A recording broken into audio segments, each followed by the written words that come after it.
저번 주에 인생 내비게이션이 있습니까? 라는 거죠. 내비게이션을 얘기하면 이제 우리가 다 알아듣습니다.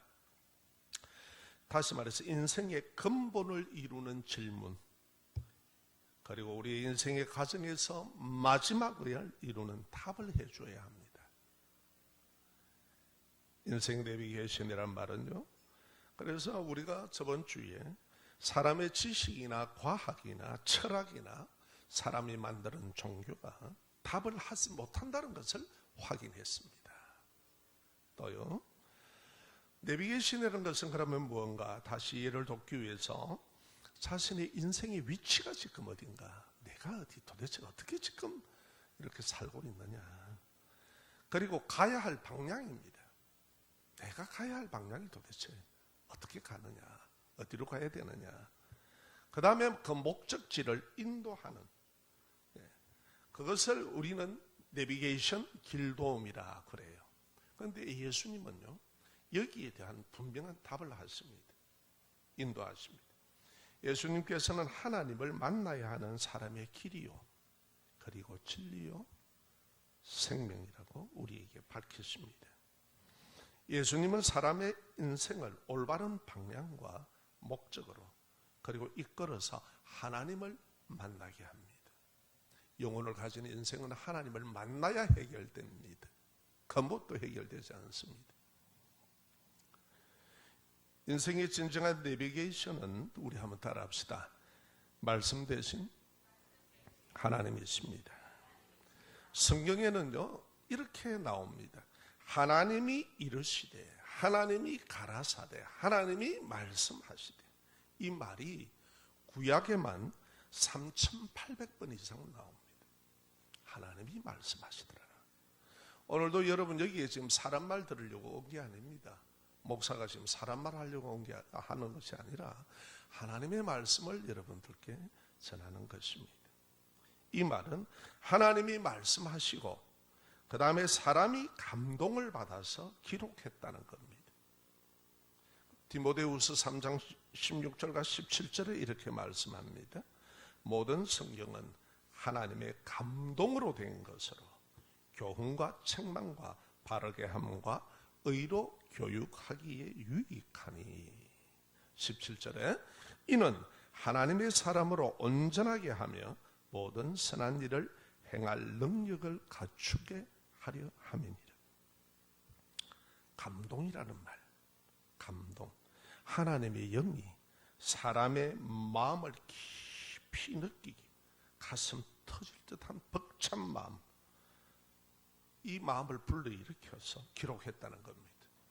우리가 어떤 명화나 영화나 아니면 아주 음악이나 아주 막 벅차요. 막 눈물이 같이 흘러요. 이제 나이를 먹으니까 여러분, 저는 TV 보면 안 울었습니다.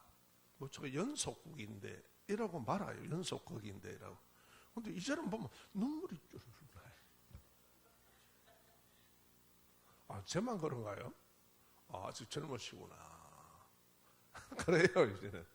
아, 이게 나이 먹은 건가 봐요, 이게. 감동을 느낀다는 거예요. 마음 깊이 지린다는 거예요. 하나님께서 이렇게 사람을 감동하여서, 감동감하여서 기록하게 한 것이 바로 하나님의 말씀 성경입니다. 그래서 성경 저자는 누구냐? 성경을 저자하신 분은 바로 하나님이시다. 예. 또 우리가 여러분 한번 봅시다. 예수님은 그래서 사람의 인생을 올바른 방향과 그리고 목적으로 이끌어서 하나님을 만날 수 있게 하는 길이다 이 말이에요. 그래서 예수님께서 가라사대 말씀하시되 내가 곧 길이다, 딱 이렇게 선포하신 겁니다. 자, 요한복음 1장 14절에 우리가 한번 봅시다. 왜 예수님의 말씀이 우리에게 길이 되느냐? 말씀이 육신이 되어 우리 가운데 거하시며 우리가 그 영광을 보니 아버지의 독생자의 영광이요 은혜와 진리가 충만하더라. 예수님은 말씀이 육신이 되어 죄된 사람을 구원하기 위해 그리스도로 사람의 몸을 입고 이 땅에 오셨습니다. 그래서 사람인 우리가 그 영광을 보니, 영광은 비치는 것이죠. 보니까 야, 이분이 하나님의 아들이구나. 왜? 우리 이렇잖아요. 저도 한 번씩 전화를 하면 쏙습니다.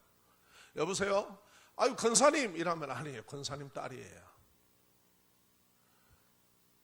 참 오랫동안 헤어졌는데 그 아이가 어릴 때 조만할 때 봤는데 다 커서 결혼식장에 한번 가잖아요. 딱 보면 제가 아버지야. 안 그래요? 엄성도 같고 걷는 걸음도 닮았고 다 그래.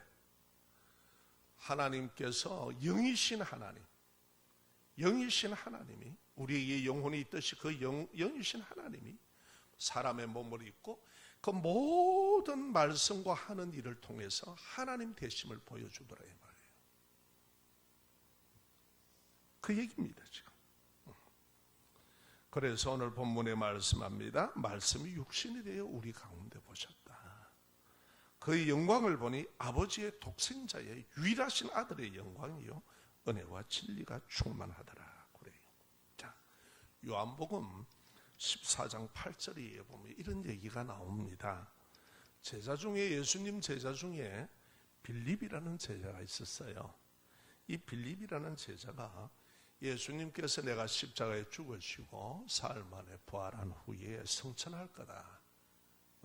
하늘로 내가 그대로 하나님의 나라를 성천할 거다. 천국으로.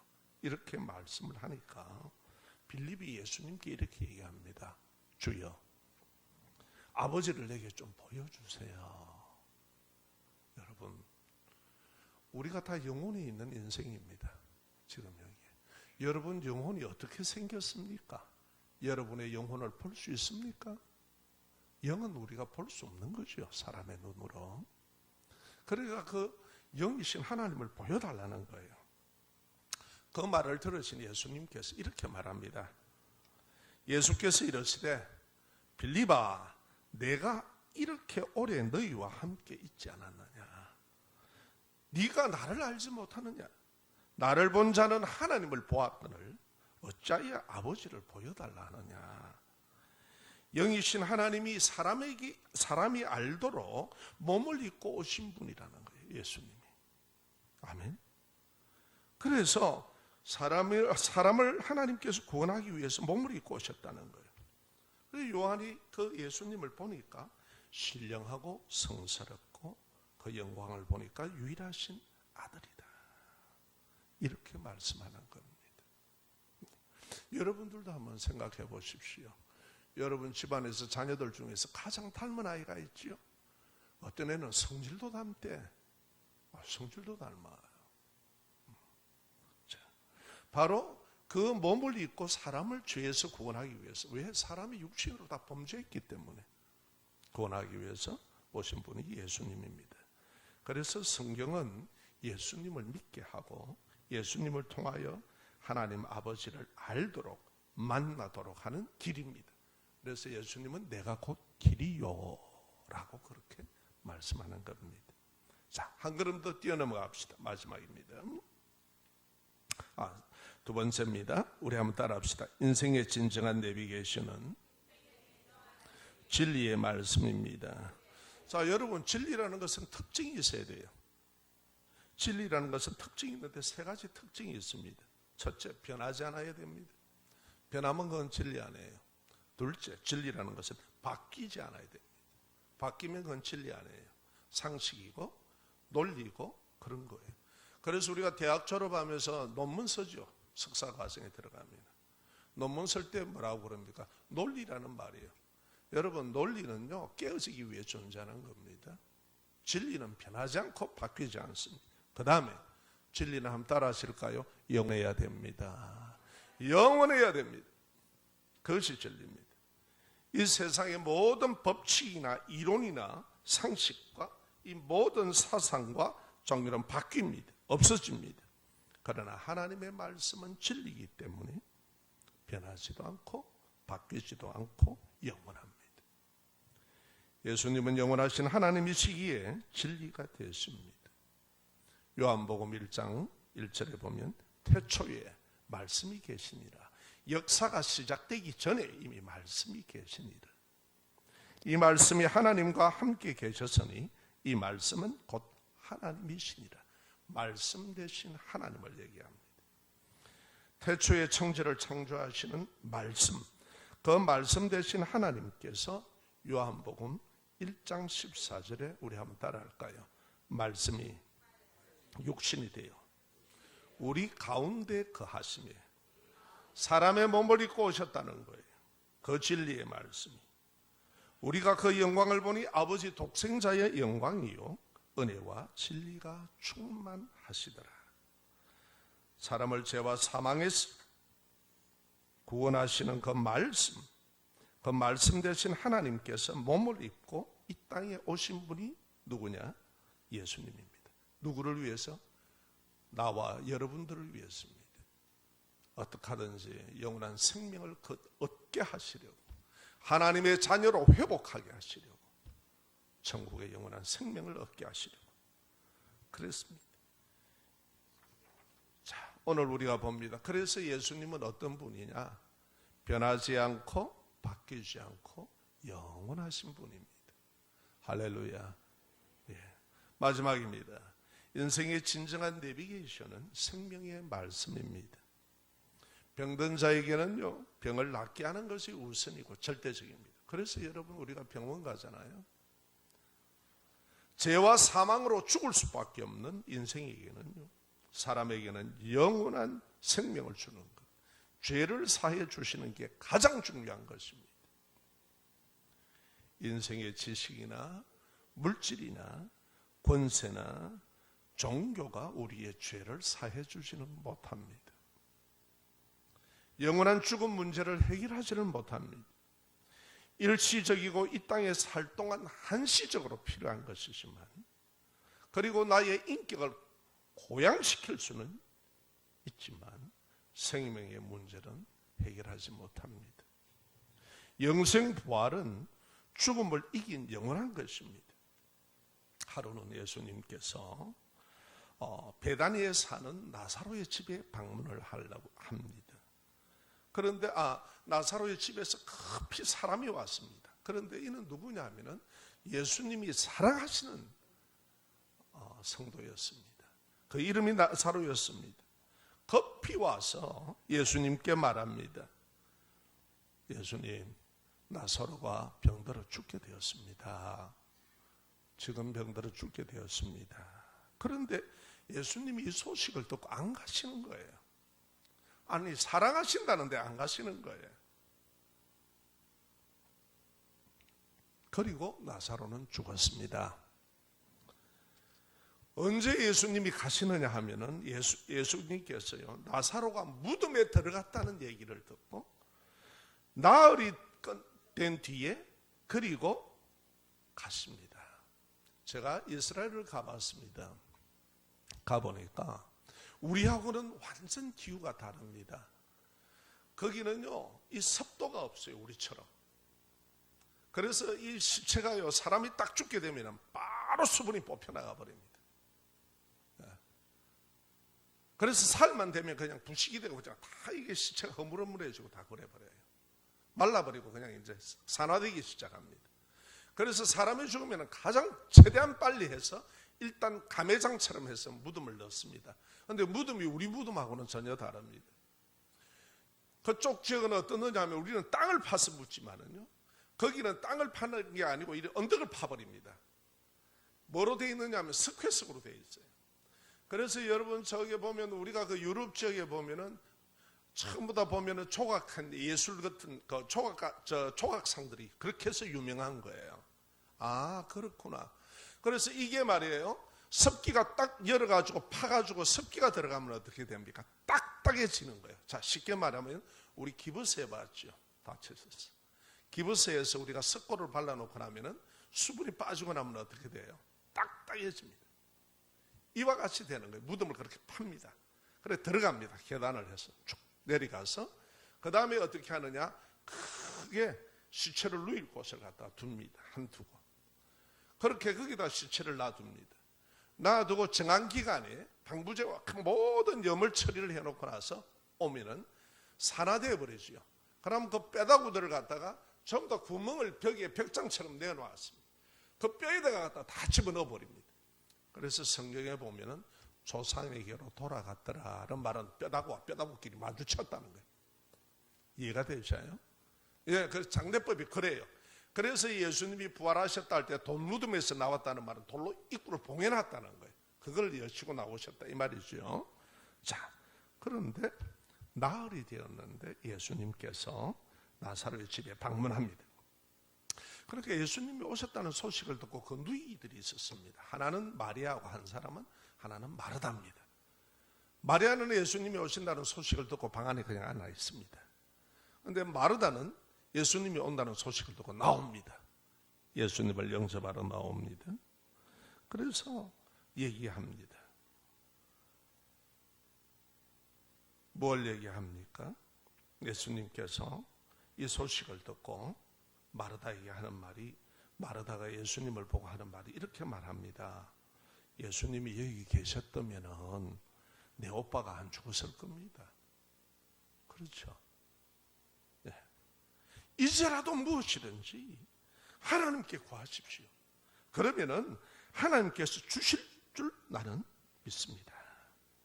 그 말을 예수님께서 들으시고 뭐라 하느냐? 네 오빠는 다시 살아난다 그래요.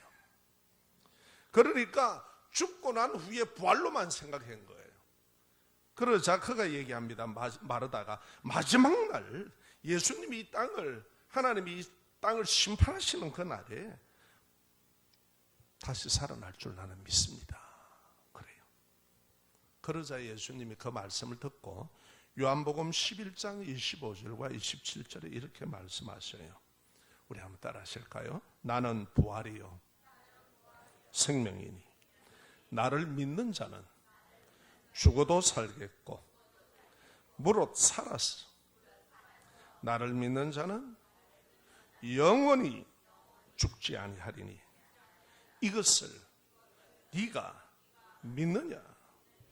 그러니까 27절에 대답합니다. 마르다가 주여 그렇습니다.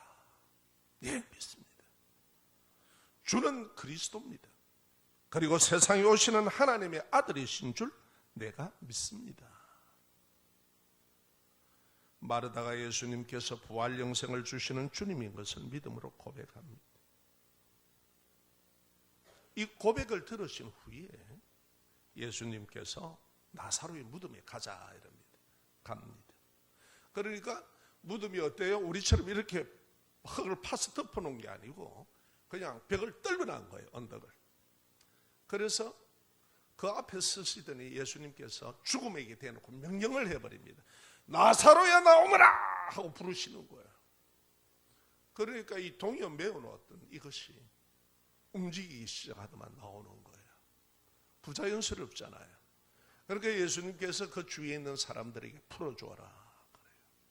자, 여러분, 왜 사랑하는 나사로에게 예수님께서 그렇게 빨리 가셔서 처리를 하시지, 아프다 그럴 때 치유해 주시면 될 거를 왜 죽을 때까지 기다리시는가요?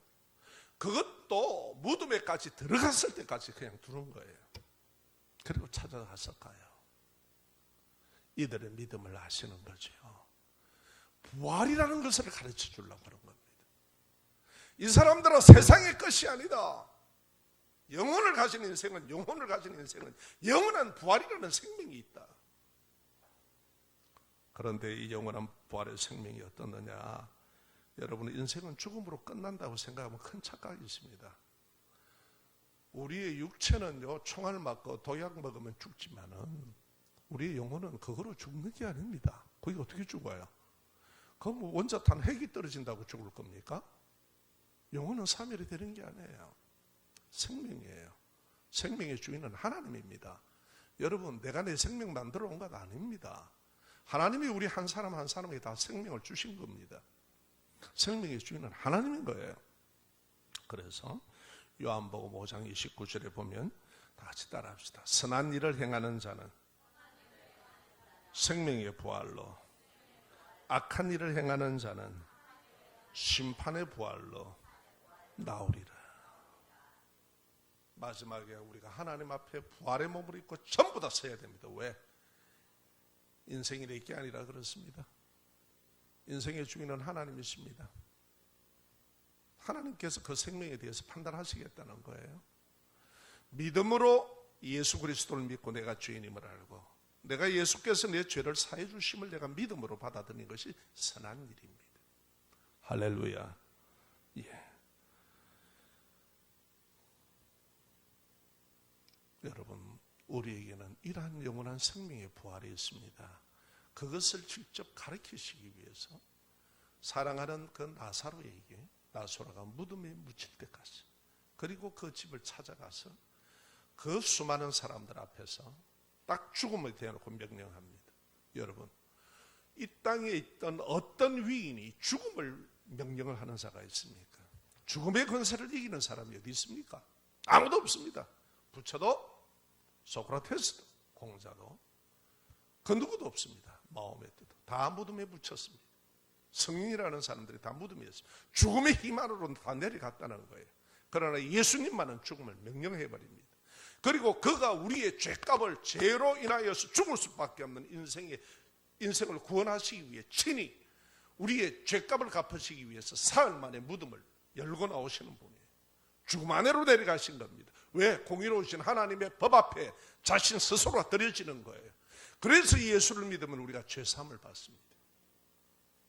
죽음의 원인은 죄입니다. 하나님의 말씀을 거역하고 듣지 않는 죄입니다. 그래서 예수를 믿음으로 구원을 얻는다는 사실입니다. 죽음의 문제는 우리가 해결할 수 없는 엄청난 것이기 때문에 공기를 하나님이 공짜로 주시듯이 물을 하나님이 그냥 주시듯이 우리에게 영원한 생명을 주셔야 되는 겁니다. 할렐루야. 그래서 부활의 생명이 있습니다. 예수 그리스도가 인생의 내비게이션인 이유는 영원한 천국 영생길로 인도하시기 때문입니다. 예수 그리스도가 말씀 되신 하나님이신 것은 영이신 하나님을 만나도록 하는 분이시기 때문입니다. 말씀 되시는 하나님입니다. 예수 그리스도는 진리의 말씀입니다. 사람을 죄와 사망에서 구원하시는 변하지 않고 바뀌지 않는 영원하신 진리입니다. 예수 그리스도는 영생의 말씀이 있습니다. 예수님의 말씀을 믿는 자에게는 영원한 생명의 부활이 주어집니다. 여러분, 어떻게 하든지 심판의 부활로 영원한 지옥 사망으로 들어가시지 말고 그것은 영원한 고통입니다. 시간이 존재치 않는 곳입니다. 예수 그리스도를 믿음으로 영원한 천국, 희락과 화평이 있는 영원한 생명을 여러분 누리시기 바랍니다. 인생이 60, 70년 살다가 간다. 허무하지 않습니까? 예수 만나십시오. 예수는 여러분의 생명을 인도하십니다. 그래서 천국에서 우리 만납시다. 우리 다 함께 따라합시다. 천국에서 만납시다. 이 땅에서 천국을 누리시다가 하나님을 경험하시고 천국을 누리시다가 우리 천국에서 만납시다. 두 번 다시 주어지지 않을 기회입니다. 교회에 나오셔서 이 예배를 통해서 하나님을 만나십시오. 그 엄청난 거는 다 얘기할 수 없습니다. 지금 이 시간에 엄청난 거를 얘기할 수 없습니다. 여러분들께서 경험하셔야 됩니다. 여러분들께서 체험하셔야 됩니다. 그 은혜를 누리시기를 주 이름으로 축원합니다.